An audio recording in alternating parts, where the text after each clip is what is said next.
Senior citizen की जहां बात आती है तो सबसे बड़ा सवाल यही खड़ा होता है सीनियर सिटीजन को कि बुढ़ापे में उन्हें कौन पूछेगा।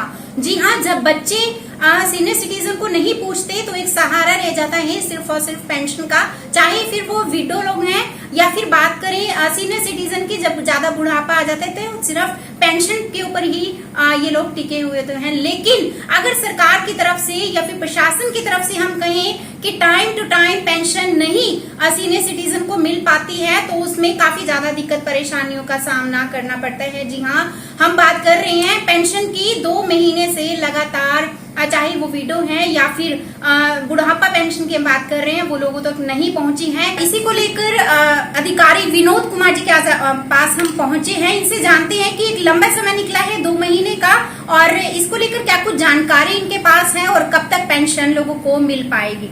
सर, पहले एक बार बता दीजिए अपना नाम। मेरा नाम विनोद कुमार है। मैं जिला समाज कल्याण अधिकारी के पद पर कार्यरत हूँ।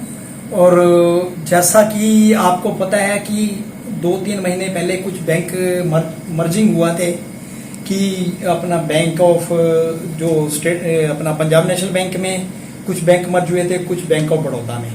तो इसमें कुछ आरटीजीएस के माध्यम से ही लोगों को पेंशन का वितरण किया जाता है, जिसमें हमारी 8 प्रकार की पेंशन है। क्या नाम है, वृद्धावस्था भत्ता योजना, बेसहारा विधवा पेंशन, दिव्यांग पेंशन, लाडली पेंशन, बोना भत्ता, किन्नर भत्ता, और स्कूल ना जाने वाले निराश्रित बच्चे जो दिव्यांग बच्चे हैं उनके लिए, और निराश्रित जो विधवाएं हैं उनके बच्चों की पेंशन। जो मर्ज हुए हैं बैंक, उनमें आईएफएससी कोड की वजह से कुछ प्रॉब्लम आई है, क्योंकि विभाग तो प्रत्येक माह पूरी कोशिश कर रहा है पेंशन डालने की, लेकिन बैंकों की तरफ से कुछ दिक्कत आ रही है, जिसके लिए प्रत्येक दिन 2 या 3 बार विभाग के मुख्यालय से अधिकारियों से बातचीत होती है, और हमेशा बातचीत होती रही है। और उनके द्वारा ये बोला गया है कि जो है विभाग द्वारा भाई फाइल पुटअप कर दी गई है, वो फाइनेंस डिपार्टमेंट में है, और शीघ्र ही पेंशन जो है वो संबंधित जो लाभपात्रों की जो रह गई है वो डाल दी जाएगी।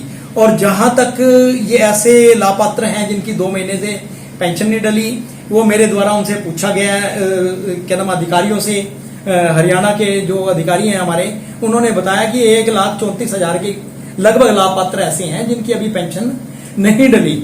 आईएफएससी कोड चेंज होने की वजह से नहीं डल रही है, क्योंकि ये खाते में डायरेक्ट खाते में ट्रांसफर की जाती है पीएफएमएस सिस्टम के माध्यम से, सीधे ही डायरेक्टोरेट से उस खातों में डाली जाती है, जिनकी वजह से ये दिक्कत आ रही है।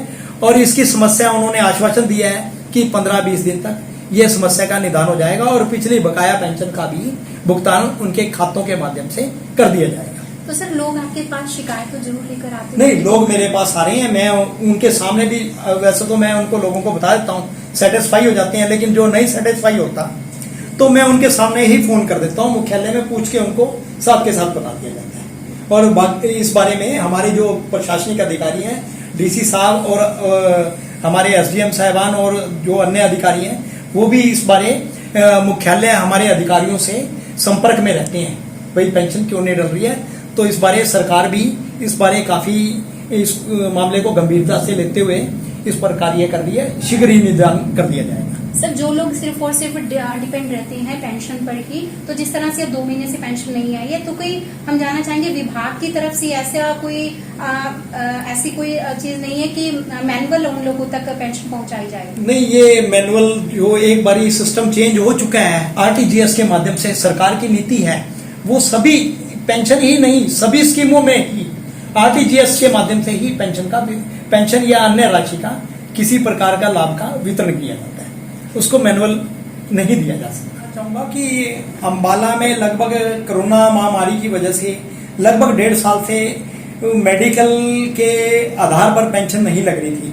उसमें ऐसा था, जिन पात्रों व्यक्तियों के पास अपना कोई आयु का प्रमाण नहीं है, वो नए वोटर कार्ड में उनकी आयु है, या उनके बच्चे 40 साल से अधिक हैं, या किसी के नाम में गलती है, ऐसे लाभपात्रों को ही केवल कंसीडर किया जाएगा मेडिकल के लिए, जिसमें अंबाला म्यूनिसिपल कॉर्पोरेशन के लिए और ब्लॉक 1 और ब्लॉक 2 अंबाला, इनके लिए हमने 2 तारीख हमने निश्चित की है सितंबर की पहला वीरवार है और दूसरा वीरवार 9 तारीख का है।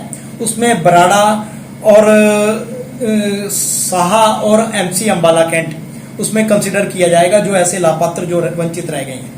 और तीसरे वीरवार 16 तारीख को जो शहजादपुर और नारायणगढ़ एरिया से हैं, ब्लॉक से, उनके भी ऐसे जो रह गए लापात्रों का इस कार्यालय से वो मेडिकल के लिए रेफर कर दिया जाए। 2 महीने से रुकी जो पेंशन है, तो आपने सुना होगा कि अधिकारी ने अभी यहाँ पर बताया है, विनोद कुमार जी ने, कि टाई अप जो है लगातार ऊपर प्रशासनिक अधिकारियों से चल रहा है और 15 से 20 दिन के अंतराल में ही पेंशन जो है वो सभी तक पहुंचा दी जाएगी। तो इसके साथ ही तमाम अपडेट्स लेकर हम आपके सामने यूं ही हाजिर होंगे। आप लोग हमें फॉलो जरूर कीजिए, यूट्यूब पर सब्सक्राइब जरूर कीजिए और भी जुड़ी तमाम और भी इलाके से जुड़ी खबरें आप हमारे पास भेज सकते हैं। मैं शिल्पी काम्बोज, आप देख रहे थे अम्बाला न्यूज अपडेट।